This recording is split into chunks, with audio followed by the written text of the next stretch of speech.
البتہ یہ ضرور چاہتا ہوں کہ تو مجھے دنیا میں بھیج دے تاکہ میں تیرے رستے میں 10 بار شہید کیا جاؤں۔ وہ یہ تمنا شہادت کی فضیلت کو دیکھ کر کرے گا۔ اللہ تعالیٰ ہمیں بھی شہادت عطا فرمائے، آمین ثم آمین۔ اسی طرح اہل جہنم میں سے بھی ایک شخص کو لایا جائے گا اور اللہ تعالیٰ اس سے فرمائے گا، اے ابن آدم، تو نے اپنے گھر کو کیسا پایا؟ وہ عرض کرے گا، میرے پروردگار، یہ بدترین گھر ہے۔ اللہ تعالیٰ اس سے فرمائے گا،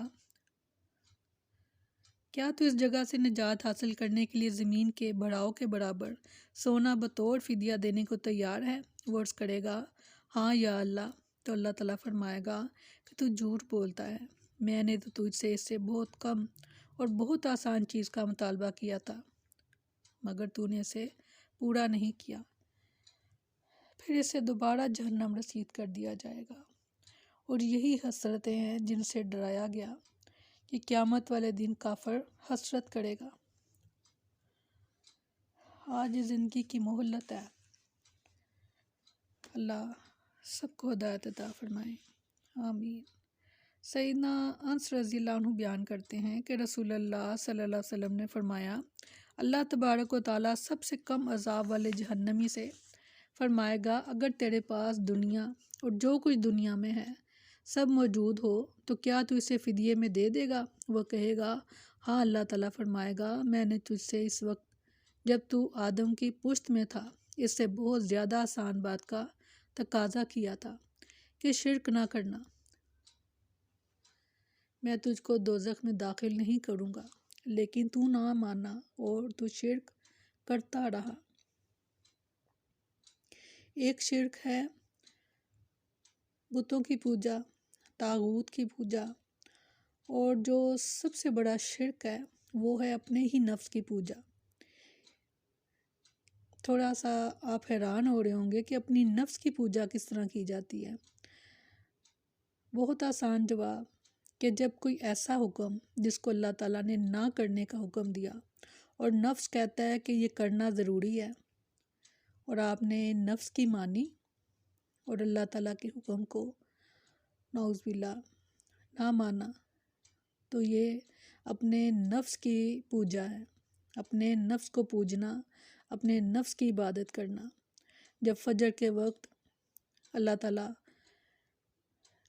کے حکم سے جب مؤذن جی اذان دے رہے ہوتے ہیں، حی علی الصلاۃ، حی علی الفلاح، آؤ نماز کی طرف، آؤ فلاح کی طرف، کامیابی کی طرف،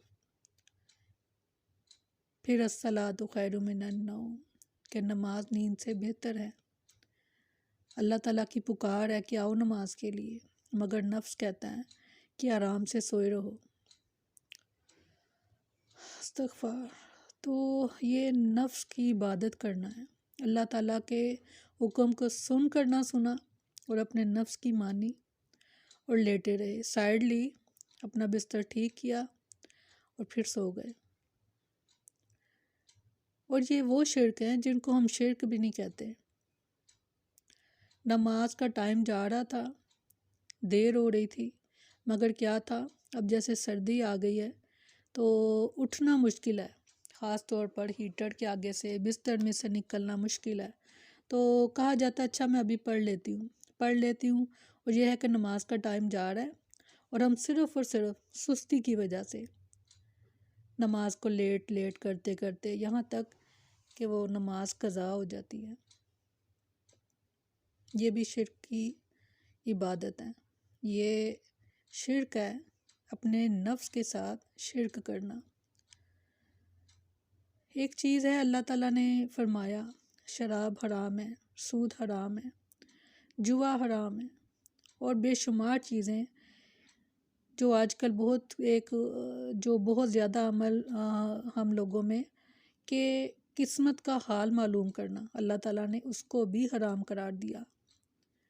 تو یہ سب کام کیا دنیا میں نہیں ہو رہے، بلکہ بہت زیادہ تعداد میں ہو رہے ہیں، صرف اس لیے کہ نفس چاہتا ہے، نفس جو ہے وہ برائی کی طرف لے کر جانا چاہتا ہے، تو وہ نفس جو ہے وہ سواری کرتا ہے انسان پر، اور قبر میں یہی نفس جو ہے اگر آپ نے سواری کی اپنے نفس پر، سبحان اللہ، تو کامیابی وہی ہے کہ جب آپ کا نفس چاہ رہا ہے کسی ایسی چیز کو جس کو اللہ اور اس کے رسول نے منع کیا، تو آپ اس وقت اس کی قربانی دیں اور اللہ اور اس کے رسول کا حکم مانیں، تو یقین کریں کہ یہ بہت بڑے اجر کا باعث ہوگی یہ چیز۔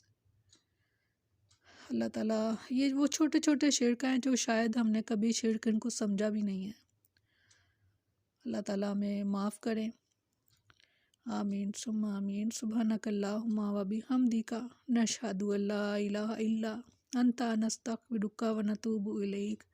سبحان ربک رب العزۃ عما یصفون، وسلام علی المرسلین، والحمد للہ رب العالمین۔ السلام علیکم ورحمۃ اللہ وبرکاتہ۔